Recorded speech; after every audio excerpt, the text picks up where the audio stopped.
Hello aspirants, welcome to the TN bankers YouTube channel. நம்ம சேனலை subscribe பண்ணலைன்னா subscribe பண்ணிக்கோங்க. வாங்க வீடியோக்குள்ளே போகலாம். இந்த வீடியோவில் என்ன பார்க்க போகிறோன்னா, நம்ம ரொம்ப நாளாக எதிர்பார்த்துக்கிட்டு இருந்த ஐபிபிஎஸ் பிஓ ப்ரிலிம்ஸ் ரிசல்ட்டும் இந்தியன் பேங்க்குடைய லோக்கல் பேங்க் ஆஃபீஸருடைய ரிசல்ட்டும் சீக்கிரமாக வெளியிட போகிறாங்க. இந்த பிஓ ரிசல்ட் வந்து மண்டேவான இன்னைக்கு டியூஸ்டே வெட்னஸ்டேக்குள்ளே இந்த ரிசல்ட் வெளியே வந்துடும். ப்ராபபிளி எப்போனாலும் வெளியே வரலாம். Indian bank local bank officer result எப்போ வரும்னு நமக்கு சொல்ல முடியாதுன்னு உங்ககிட்ட சொல்லியிருந்தேன். இது வந்து என்ன ப்ராசஸ்னால், பேங்க்குக்கு என்ன பண்ணுவாங்கன்னா, ஐபிபிஎஸ் ஒரு பிடிஎஃப் மாதிரி அனுப்புவாங்க. அந்த பிடிஎஃப்பை பேங்க் பப்ளிஷ் பண்ணோம். இதுதான் ப்ராசஸ்ஸு. இப்போ என்ன தகவல் வந்திருக்குன்னா, இந்தியன் பேங்க்குக்கு ஐபிபிஎஸ் வந்து பிடிஎஃப்பை சென்ட் பண்ணிட்டாங்க போல். இது எப்போ வேணாலும் நமக்கு வெப்சைட்டில் பப்ளிஷ் ஆகலாம். அண்டு டைமும் ரொம்ப நெருங்கிடுச்சு. ரொம்ப நாள் ஆயிடுச்சு எக்ஸாம் எழுதிட்டு வந்து.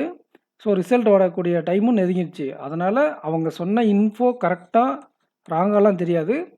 பட் ரிசல்ட் வரக்கூடிய டைம் நெருங்கிடுச்சு.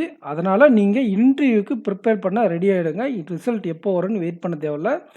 நீங்கள் இந்த எக்ஸாம்ஸ் படிச்சுக்கிட்டே ஆல்ரெடி ஆர்ஆர்பி இன்டர்வியூக்கு நம்ம சீரியஸ் கொடுத்தோம், இன்டர்வியூ சீரியஸு. இந்த எக்ஸாம் இந்த லோக்கல் பேங்க் ஆஃபீஸரை ஃபோக்கஸ் பண்ணியும் நான் இன்டர்வியூக்கு சீரியஸ் கொஞ்சம் அடிஷ்னல் வீடியோஸ் ப்ரொவைட் பண்ணுறேன். ஸோ நீங்கள் இன்டர்வியூ வென்யூ எங்கே இருக்குன்னு பார்த்தீங்கன்னா, சென்னையில் தான் இருக்கும். இது மாதிரி தூத்துக்குடி இப்போ திருநெல்வேலி அந்த மாதிரி அங்கெல்லாம் இருக்காது, சென்னையில் தான் இருக்கும் இன்டர்வியூ. பட் என்னன்னா, இந்த ஹைதராபாத்து, குஜராத்து அந்த மாதிரி இடத்துலலாம் நம்மளை போட மாட்டாங்க. நமக்கு ஹெட் குவார்ட்டர்ஸே சென்னை தான். மேக்ஸிமம் ஒரு 4 சர்க்கிள் 3 சர்க்கிளில் 4 சர்க்கிளில் ஏரியாவில் இன்டர்வியூ நடக்கும். நாம் சென்னையில் போய் எழுதுகிற மாதிரி அட்டன் பண்ணுற மாதிரி தான் இருக்கும் இன்டர்வியூ. இதோட இன்டர்வியூ டேட்டு ரிசல்ட் வந்த உடனே சொல்லிடுவாங்க. தென் நீங்கள் ஜஸ்ட்டு பாஸ் ஆனால் கூட நீங்கள் இந்த இன்டர்வியூக்கு படிக்கணுமானா கண்டிப்பாக படிக்கணும். என்னுடைய இன்டர்வியூ எக்ஸ்பீரியன்ஸ் பழைய பேங்க் ஆஃப் இந்தியாவில் ஜஸ்ட்டு பாஸ் ஆகி நான் எவ்வளோ மார்க்கில் மிஸ் ஆனேன் அப்படிங்கிறத பார்த்தீங்களானவே நீங்கள் இந்த கேள்வி கேட்க மாட்டீங்க. அது என்ன காரணம்னு வாங்க பார்க்கலாம். இது என்னுடைய bank of India score card. இதை பாருங்கள். இதில் ரிட்டனில் வச்ச கட் ஆஃப் 90, என்னோடது ஜஸ்ட்டு 92. 2 மார்க் 2.5 மார்க் தான் அதிகம். இந்த எக்ஸாமுக்கு நான் ப்ரிப்பேரே பண்ணல. சும்மா மேரேஜ் ஆகிட்டு 2-3 வாரம் கழித்து போயிட்டு எழுதிட்டு வந்தேன். இந்த இதுக்கு முன்னாடியே ஒரு 2 மந்த்துக்கு முன்னாடி நான் ப்ரிப்ரேஷனில் கிடையாது, டச்சிலே கிடையாது. ஜஸ்ட்டு சிஏ நான் சொன்னோம்ல, அந்த சிஏ ஸ்ட்ராட்டஜி மட்டும் ஃபாலோ பண்ணிட்டு போனேன். அதுலேயும் அதிகமாகலாம் பேங்கிங்கெல்லாம் படிக்கல, ஒன்லைனர் மாதிரி தான் படிச்சுட்டு போனேன். ஸோ நமக்கு இங்கே நான் ஜஸ்ட்டு பாஸ் ஆகிட்டேன். எப்படியோ ஒன்று பாஸ் ஆகிட்டு, சரி ஜஸ்ட் பாஸ் தானே இருக்குன்னு நான் இன்டர்வியூவும் ப்ரிப்பேர் பண்ணல. நான் எக்ஸாம் படிச்சுட்டு போனேன். மெயின்ஸ் எக்ஸாம் டைமில் இது ரிசல்ட் வந்துச்சு. நான் மெயின்ஸ் எக்ஸாம் படிச்சுட்டு போனதுனால என்ன ஆகிடுச்சுன்னா, நான் ஜிடியும் இருந்துச்சு, இதில் இன்டர்வியூவும் இருந்துச்சு. ஜிடியில் சூப்பராக பண்ணிட்டேன். இன்டர்வியூவில் அந்த நான் ஹெச்ஆர் கொஸ்டின்லாம் சூப்பராக டேக்கிள் பண்ணிட்டேன்.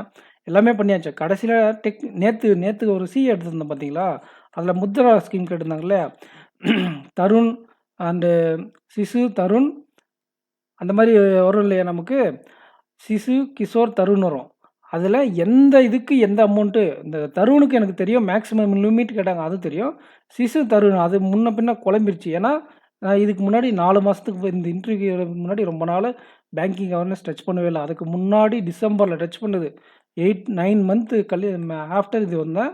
இந்த இன்டர்வியூ நான் ஜஸ்ட்டு பாஸ் ஆகிருப்பேன்னு நான் கெஸ் பண்ணதுனால, நீங்கள் எல்லாம் மைண்ட் செட் பண்ணியிருக்கிற மாதிரி நானும் மைண்ட் செட் பண்ணிட்டு இன்டர்வியூக்கு போனேன். அதாவது ஜஸ்ட்டு பாஸ் பண்ணால் வேலை கிடைக்க போகுது, எவ்வளோ பேர் எடுத்திருப்பாங்க அப்படின்ட்டு நான் அந்த மைண்ட் செட்டில் போனதுனால என்ன ஆச்சுன்னா, அவங்க கடைசி கேட்ட ஹைப்போத்திகேஷன் அதெல்லாம் நான் ஆர்ஆர்பி இன்டர்வியூக்கு சூப்பராக படிச்சுட்டு போன கொஷின் தான். அங்கே பாதி ஆன்சர் பண்ணி பாதி ஆன்சர் பண்ண முடியல. சப்போஸ் இந்த 2 கொஷினுக்கு நான் ஒழுங்காக ஆன்சர் பண்ணியிருந்தேன்னா என்னோடய ஸ்கோர் 13 வந்திருக்கும். இங்கே வச்சிருந்த ரிசர்வ் ஒரு லிஸ்ட்டு கட் ஆஃப் வந்து 64.5லேருந்து 65 என்னமோ reserve list cut off. So எனக்கு இந்த வேலை கண்டிப்பாக கிளியராக இருக்கும். அதனால தான் சொல்கிறேன், இந்த எக்ஸாம் ஜஸ்ட்டு பாஸ் ஆனால் கூட நீங்கள் இன்டர்வியூக்கு ப்ரிப்பேர் பண்ணுங்கள். உங்களுக்கு இன்டர்வியூவில் நல்லா பண்ணால் வேலை கிடைக்கும். கான்ஃபிடண்ட்டாக பண்ணால் குரூப் டிஸ்கஷன் அண்டு இன்டர்வியூவில் நல்லா மார்க் வரும். இந்த இந்தியன் பேங்க்குக்கு குரூப் டிஸ்கஷன் கிடையாது. பட் யூனியன் பேங்க்குக்கு குரூப் டிஸ்கஷன் வைப்போம், முடிஞ்சால் தேவைப்பட்டால் வைப்பேன்னு சொல்லியிருக்காங்க. நான் குரூப் டிஸ்கஷன் நல்லா பண்ணியிருக்கிறதுனால கண்டிப்பாக உங்களுக்கு நான் அதை ஏன் எனக்கு இந்த 9 மார்க் கிடைச்சிது, அந்த 9 மார்க் கிடைக்க பேனல் மெம்பர்ஸை நம்ம எப்படி அட்ராக்ட் பண்ணுன்றதை நான் தனி ஒரு வீடியோ கொடுக்குறேன். அண்டு இன்டர்வியூவில் ஹெச்ஆர் கொஸ்டினில் நான் சூப்பராக டேக்கிள் பண்ணிட்டு டெக்னிக்கல் கோளாறு விட்டதுனால இந்த 4 மார்க் போச்சு. ஸோ இந்த 25 மார்க்கு எனக்கு 20 மார்க் கிடைச்சிது. அதில நான் ஒரு 22 மார்க் எடுத்திருந்தேன்னா, ஜஸ்ட் பாஸ் ஆயிருந்தா கூட எனக்கு கன்ஃபார்ம் வேலை. இந்த சினரியோ ஆர்ஆர்பில செட் ஆகாது. பட் பப்ளிக் செக்டார்ல செட் ஆகும். ஏன்னா 1:2.5 ரேஷியோல தான் நமக்கு 1:2.5 1:2.5 ரேஷியோல தான் நமக்கு ரியாலிட்டி இருக்கும். அதாவது அவங்க என்ன சொல்லியிருக்காங்க நோட்டிஃபிகேஷன்ல 1:5 ரேஷியோ ரிசர்வ்டு கேட்டகரிக்கு. 1:3 ரேஷியோ நமக்கு யாருக்குன்னா அதாவது அன்ரிசர்வ்டு ஜெனரலுக்கு. இதில என்ன ஆகும்னா, சம்பவம் என்ன ஆயிடுச்சுன்னா, எல்பிடிய இன்டர்வியூக்கு முன்னாடியே வச்சுட்டாங்க. அப்ப என்ன ஆயிடுச்சுன்னா, அதர் ஸ்டேட்டுக்காரங்க தமிழ்நாடு கட் ஆஃப் வேக்கன்ட்டும் ரொம்ப சூப்பரா இருந்துச்சுல்ல, அதனால தமிழ்நாட்டுக்கு அப்ளை பண்ணியிருப்பாங்க. அதில அவங்க கிளியர் பண்ணுவாங்க. நெறைய பேர் பாதிக்கு பாதி அவங்க கால்வாசி பேர் அவங்க கிளியர் பண்ணுவாங்க. ஒரு 100 பேர் பாஸ் பண்றாங்கன்னா, ஒரு 25 பேர் வந்து அந்த மாரி கேட்டகரி இருக்கிறவங்க கிளியர் பண்ணுவாங்க. அதிகமா நார்த் இந்தியாவுலலாம் அப்ளை பண்ணியிருப்பாங்க. அது இல்லாம மீதி 75 கேண்டிடேட்ஸ்ல ஒரு 30லேருந்து 40 பேரு ஆப்சென்டிஸ் கேஸ்ல காம்படிஷன் வெளிய போயிடுச்சு. ஸோ நமக்கு இருக்குது இதில ஒரு 25 இதில ஒரு 30 போனா கூட ஒரு 40லேருந்து 45% தான் நமக்கு காம்படிஷன் இருக்கிறதுனால, கண்டிப்பா நீங்க இன்டர்வியூல ரேஷியோ அடி வாங்கும். நெறைய பேர் ஸ்கிப் பண்ணியிருக்காங்க. நார்த் இந்தியன்ஸ்னால. அதனால ரேஷியோ அடி வாங்கும். காம்படிஷனும் இதனால கொஞ்சம் குறைய வாய்ப்பு இருக்கு.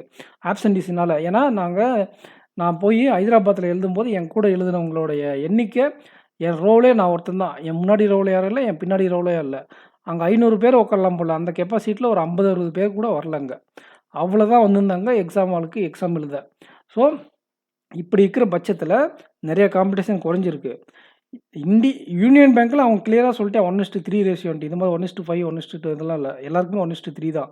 ஸோ, அதில எல்லாம் இந்த மாரி அதர் ஸ்டேட் பார்ட்டிசிபேஷன்லாம் குறைஞ்சு 1:2.5 கன்ஃபார்மா கிடைச்சிரும். இதுலயே இந்த 1:3, 1:2.5 ஆயிரும். 1:5ன்றது 1:3 வரைக்கும் குறைஞ்சிரும். ஏன்னா, அந்த அதர் ஸ்டேட் பார்ட்டிசிபேஷன் காரணத்தினால. ஸோ, நீங்க ரிட்டன் எக்ஸாம் கிளியர் அப்படின்னு தெரிஞ்சாலே கண்ண மூடிட்டு இன்டர்வியூ ப்ரிப்பேர் பண்ண ஆரம்பிச்சுருங்க. இப்பயே உங்களுக்கு நீங்க நல்லா கான்ஃபிடென்ட்டா இருக்கீங்க, எக்ஸாம் பாஸ் பண்ணியிருக்கீங்கன்னா, இப்பவே இன்டர்வியூ ப்ரிப்பரேஷன கன்டின்யூ பண்ணுங்க. அதே மாரி தான் டைம் கிடைக்காது. நமக்கு இன்டர்வியூ படிச்சுட்டு இன்டர்வியூ ப்ரிப்பேர் பண்ணிட்டு போறதுக்கு. இப்ப இருந்தே படிச்சுட்டு போங்க. இந்த இந்த இன்டர்வியூ படிக்கிறது நமக்கு Indian bank interview plus in IBPS interview, then SBI PO interview, Union Bank LPO interview. இந்த மாரி எல்லா இன்டர்வியூக்கும் யூஸ் ஆகும். நான் அதுக்கான இன்டர்வியூ சீரிஸே நான் உங்களுக்கு குடுத்துருக்கேன். இத பாருங்க ஆஸ்பிரண்ட்ஸ். இது நம்மளோட சேனலு. இந்த டெலகிராம்ல நான் குடுக்கக்கூடிய கரண்ட் அஃபேர்ஸ்க்கான பிடிஎஃப். நான் ஆல்ரெடி 2 பார்ட் ஸ்கீம்க்கு அப்லோட் பண்ணியிருக்கேன். கரண்ட் அஃபேர்ஸும் அப்லோட் பண்ணேன். அதுக்கு உரிய வரவேற்பு கிடைக்காததுனால, ஆகஸ்ட் ஆல்ரெடி நீங்க படிச்சதுனால, நீங்க பார்க்கலன்னு நெனைக்கிறேன். இந்த ஸ்கீம்ஸ்க்கு வந்த வரவேற்பு இதில வரல. பட் இது ஆகஸ்ட்ன்றதுனால அதுக்கு வரவேற்பு இல்ல. நான் அக்டோபர், செப்டம்பர் ஃபர்ஸ்ட்டு இப்போ அப்லோட் பண்றேன். நெக்ஸ்ட் இப்போ பேங்கிங் தான் ஷூட் பண்ண போறேன் அக்டோபர். இந்த டெலகிராம் குரூப்ல நான் வந்து உங்களுக்கு பிடிஎஃப் குடுத்துர்றேன். நீங்க போய் இங்க பாரு நம்ம சேனல்ல வந்து ஓப்பன் பண்ணீங்கன்னா, சேனல் பேஜ்ல இங்க இருக்கு பாருங்க டெலகிராம் லிங்க். இதில போனீங்கன்னா, நம்ம டெலகிராம் குரூப் டைரக்ட்டா போயிருவீங்க. அதில நான் இந்த கரண்ட் அஃபேர்ஸ்க்கும், பேங்கிங் கரண்ட் அஃபேர்ஸ்க்கான பிடிஎஃப் குடுத்துருவேன். பட் இந்த இன்டர்வியூக்கு நீங்க ப்ரிப்பேர் பண்ணக்கூடிய கேண்டிடேட்ஸ் இந்த பிளேலிஸ்ட் யூஸ் பண்ணிக்கோங்க. அண்டு நீங்க ஐபிபிஎஸ் பிஓ மெயின்ஸுக்கு சீரியஸா படிக்கக்கூடிய கேண்டிடேட்ஸ்னா பாருங்க, இந்த பிடிஎஃப்ப யூஸ் பண்ணுங்க. இந்த 7 வீடியோஸும் அதில 6 வீடியோஸ் ஹை லெவல்.